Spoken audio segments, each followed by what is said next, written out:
we had a brilliant question on the Facebook group. It's the private students only Facebook group for Find Your Creative Voice Fly Your Freak Flag. But it's such a good question that I thought we'd bring it here as well. Yeah, read it out, Katie. So Megan Vanderlei said, I just opened up the Microsoft Surface Pro I bought for digital drawing and I'm freaking out a little. Not only the expense, though I bought refurbished, but a sense of cheating or something. Will this kill the joy of drawing on paper? Does anyone combine the analog and digital drawing worlds? Do you think the Microsoft Surface Pro is like an iPad? Do you think it's a similar It looks thing? like, yeah, we did a little Google and it looks like a foldy-uppy iPad-y thing. Yeah.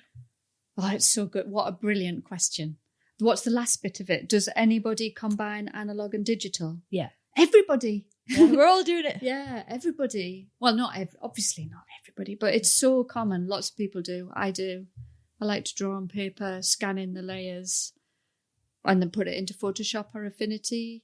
Sometimes the whole picture is exactly right, but I've drawn the seagull in the wrong place or something, so I scan it in and I just move the seagull across. Tiny things. I definitely don't go in and alter everything on Photoshop or Affinity, but I tweak.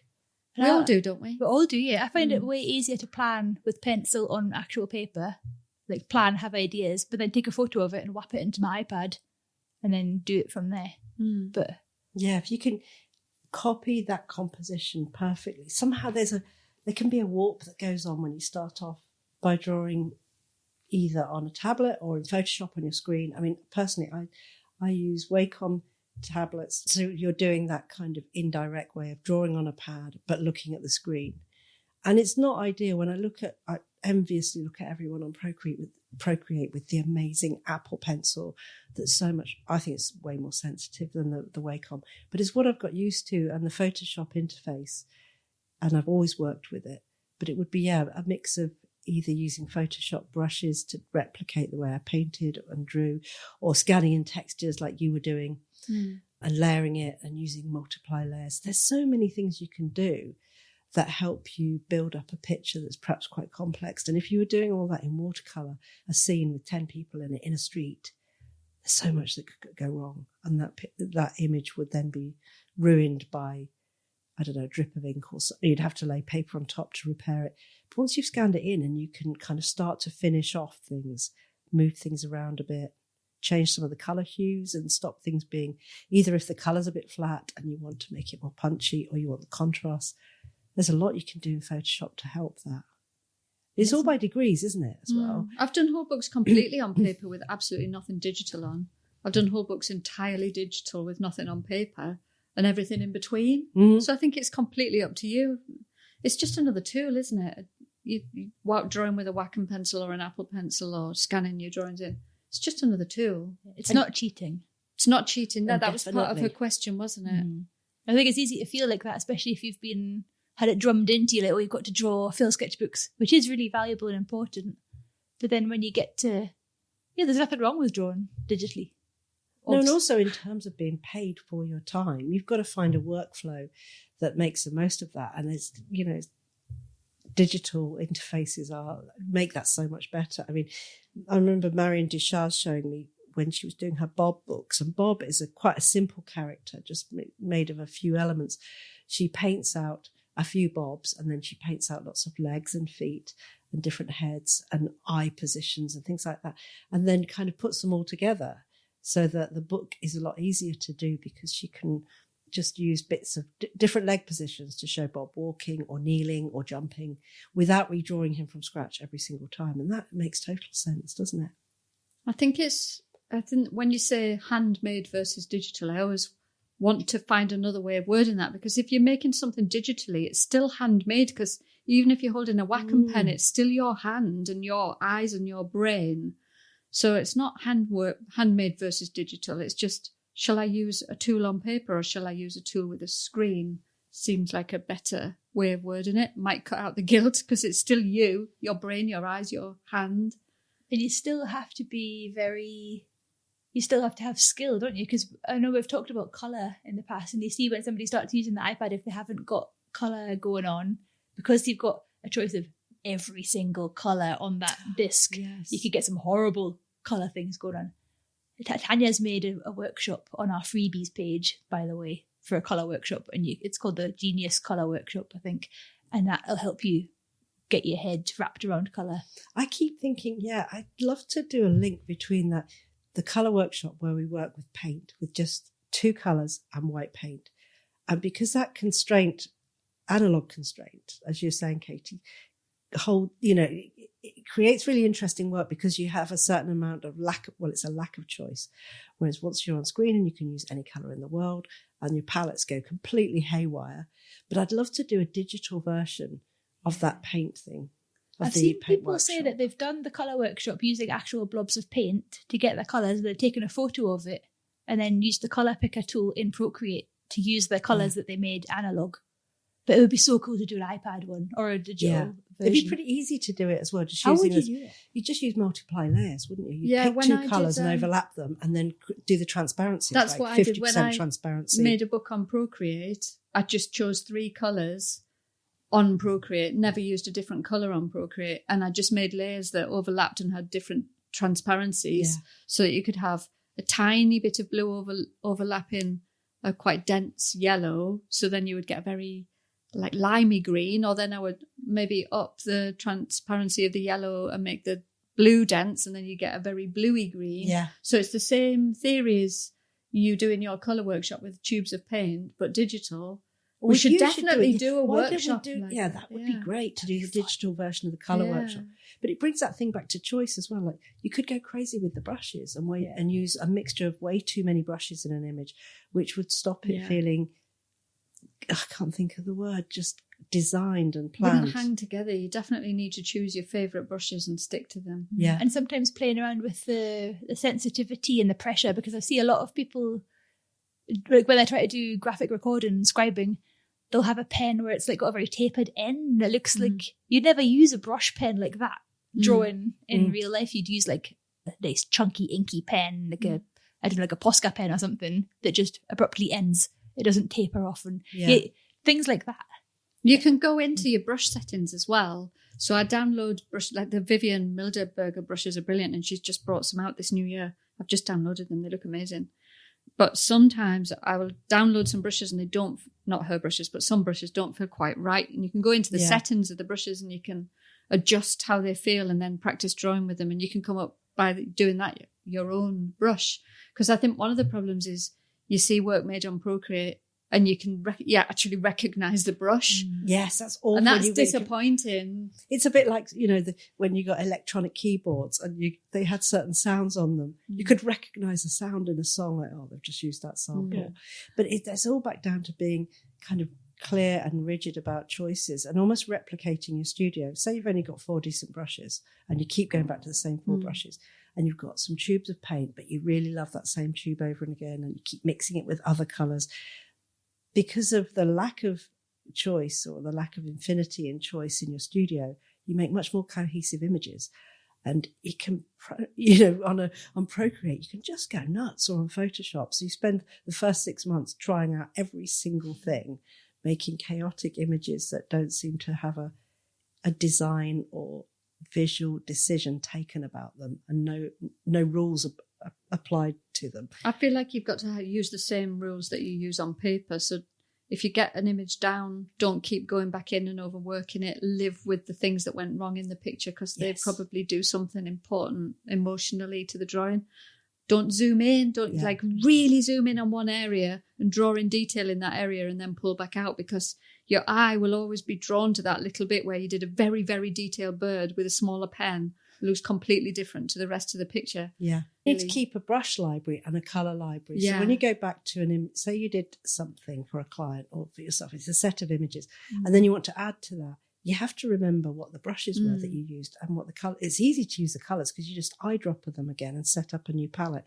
But if you can't remember the pencil or the brush that you used to get that feeling again, it's quite difficult. But I'm not organised enough to set up these palettes, so I just sort of wing it. But I love the idea that you just make very limited option palettes for all these things like texture, brush, pen, and colour, and file those with the work.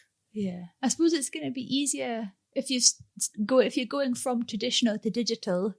That transition is probably less clunky if you have a firmer idea of what your work is and what your freak flag is.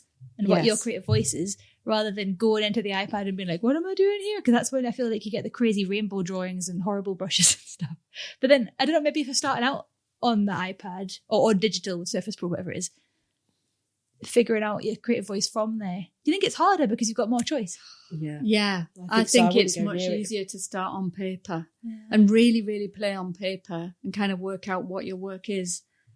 Well, that maybe we think that because that's the way we've done it. I was wondering. Yeah, I don't know. Is it our perspective and it's not Yeah, right? Perhaps you maybe. can spend 6 months on some kind of digital software, berserking, until you get really bored and start going, God, it's such a cliche rainbow, like you say, or that brush is so showy and I don't want to use it. Get it out of your system.